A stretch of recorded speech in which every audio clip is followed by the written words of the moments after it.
የጠብታ አምቡላንስ መስራች ናቸው። እንዲሁም ዋና ስራ አስፈጻሚ አቶ ክብረት አበበ የ2026ቱ የሸዋብ ፋውንዴሽን የማህበራዊ ስራ ፈጠራ ተሸላሚ መሆናቸው ተሰምቷል። ይሄ እንግዲህ የዓለም አቀፉ የኢኮኖሚ ፎረም በስዊዘርላንድ ዳቮስ እየተደረገ ባለበት ጊዜ ነው እንግዲህ ብቸኛ ኢትዮጵያዊ ሆነው ይህንን ሽልማት ያገኙት። ስለዚህ ሽልማት በተወሰነ መንገድ እሳቸውን ለማውራት አሁን እዛው ስዊዘርላንድ ነው የሚገኙትና እናውራቸዋለን።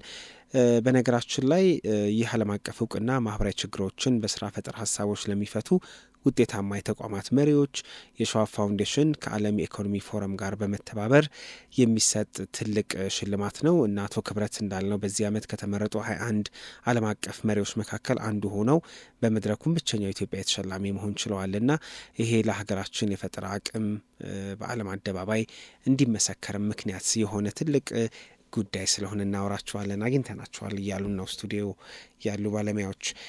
ጤና ይስጥልን፣ እንደምናሉ አቶ ክብረት? በቅድሚያ በጣም እናመሰግናለን ለጊዜውም ለሀሳቦም። በጣም አመሰግናለሁ ሰለሞን። እንኳን ደስ አለዎት ማለት እወዳለሁኝ። እንኳን አብሮ ደስ አለን። እንግዲህ የተመረጡበት መንገድን እኛ ባገኘነው መረጃ ልክ ለአድማጮች ጠቆም አድርገናል። ግን እንደው ዘርዘር አድርገው ቢነግሩን በጣም ደስ ይለኛል። እንዴት ተመረጡ? እውነት ለመናገር የ2 ዓመት ጉዞ ነው። በእርግጥም ያው የተወዳደር መጨረሻ ላይ ፋይናሊስት የመጨረሻዎች ውስጥ ገብታል ተብሎ መጨረሻ ላይ ደግሞ አሸንፋል ተብሎ ሲነገርም የሚመጣ ስሜት አለ። ግን ይሄ የ2 ዓመት ጉዞ ነው። በመጀመሪያ ከአፍሪካ ውስጥ ከዓለም ላይ ካሉ 14 ድርጅቶች ውስጥ አጥንተውን ነው። ኬዝ ስተዲ ነበረን እኛ አንዱ ኬስ ስተዲ ጠብታ ነበርና በደንብ ነው ያጠኑ። ብዙ ቨርቹዋል ሚቲንጎች ነበሩ። እኔ ብቻ ሳይሆን ከኔ ጋር የሚሰሩ ስራ የሚመሩ ሰዎች ሁሉ እዚህ ውስጥ ኢንቮልቭ ተደርገው ብዙ ነገራችንን አጥንተው ነው። መጀመሪያ ያጠናን የኦክስፎርድ ዩኒቨርሲቲ ነው። ኦክስፎርድ ዩኒቨርሲቲ፣ ሰይድ ቢዝነስ ግሩፕ የሚባሉ ትልልቅ፣ ሃርቫርድ ምናምን የሚባሉ ትልልቅ ዩኒቨርሲቲዎች ኢንቮልቭ ያደረጉበት ሆኖ ነው። ከዛ በኋላ እንደገና አመት ቆይቶ ደግሞ ከኦክስፎርድ ዩኒቨርሲቲ የሶሻል ኢንተርፕራይዝ ፖርታል ላይ ወስደውት አሁን ደግሞ ለእንደዚህ ልናወዳደራችሁ ነው እና ፈቃደኛ ከሆናችሁ ቀጥሉ ተብለን ነው እና ጉዞ ነው። ማለፍን አንድ ቀን ብትሰማው ውድድር ላይ እንዳለው ግን አውቅ ነበር። ትርጉሙ ከፍ ያለ ነው ብዬ አስባለሁ። በተለይ ደግሞ ብቸኛ ኢትዮጵያዊ ነዎት። ሀገርን መወከል ደግሞ የተለየ ትርጉም አለውና እንዴት ተቀበሉት? ስሜቶ ልቦ ውስጥ የነበረው የደስታ ስሜት እንዴት ያለ ነው? እኔ መቼስ በጣም ሀገሬን እወዳለሁ። ሀገሩን ደግሞ የሚጠላ ሰው የለም። እውነት ለመናገር ግን ትንሽ እንደ ወታደር ልጅ ስለሆንኩ ይመስለኛል ትንሽ የተጋነነ የሀገር ነገር በልቤ ውስጥ ሁልጊዜ ይንጠራወዛል። ስለዚህ የተሰማኝ ስሜት በጣም ነው ደስ ያለኝ። እኔ ያሸነፍኩበት ምድብ ሶሻል ኢንተርፕረነር ኦፍ ዘ ይር፣ እውነቱም ለመናገር በአማርኛ አውትስታንዲንግ ሶሻል ኢንተርፕረነር ኦፍ ዘ ይር 2026 በማህበራዊ ስራ ፈጠራ ትልቅ አስተዋጽኦ ያለው በ2026 ተብለን ነው ብዬን የተሸለሙት። እዚህ የጠብታ አምቡላንስ ላይ ከጅማሮ ጀምሮ በጣም በርካታ ስራዎችን ሰርተዋል። ብዙ ደግሞ ወጣት የስራ ፈጣሪዎችን እየተመለከትን እንገኛለን እና ምን ይመክራሉ? በዚህ አጋጣሚ እንደ ወጣቶች የስራ ፈጠራ ላይ የስራ ፈጠራ ሂደት ጉዟቸው ላይ ከሚገጥማቸው ችግር ከሚያገኙ ስኬት አንጻር ከእርሶ ተሞክሮ ምን ሊመከሩ ይችላሉ? እኔ ኢትዮጵያውያንና የኢትዮጵያ ወጣቶች ከሌሎች ዜጎች ወጣቶች የሚያንሱበት አንድም ነገር አላየው።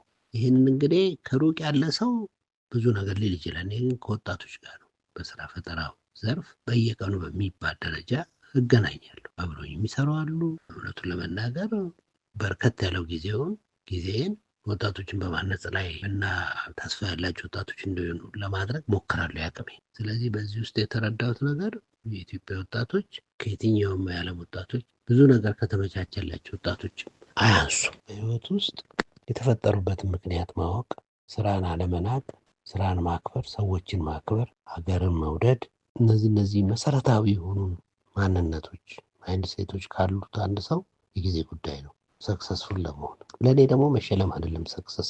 ለእኔ መንገድን ያሰራዋለሁ ያሉትን መንገድ ሁልጊዜ በመንገዱ መገኘት። መንገዱ አስተማሪ ነው።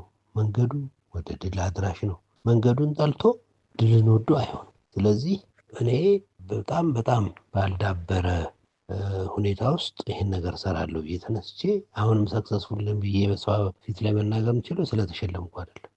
መንገዴን ወደዋለሁ፣ ሰራውን ነገር ወደዋለሁ። በዛ መንገድ ላይ ነው ሁሌ የምገኘው። ብዙ ቦታ ማላቀውን አልነካካም። ግቦት በጣም ገዘፍ እንደሚል አውቃለሁ እና እንደው እንደ ግብ ምን አስቀመጡ?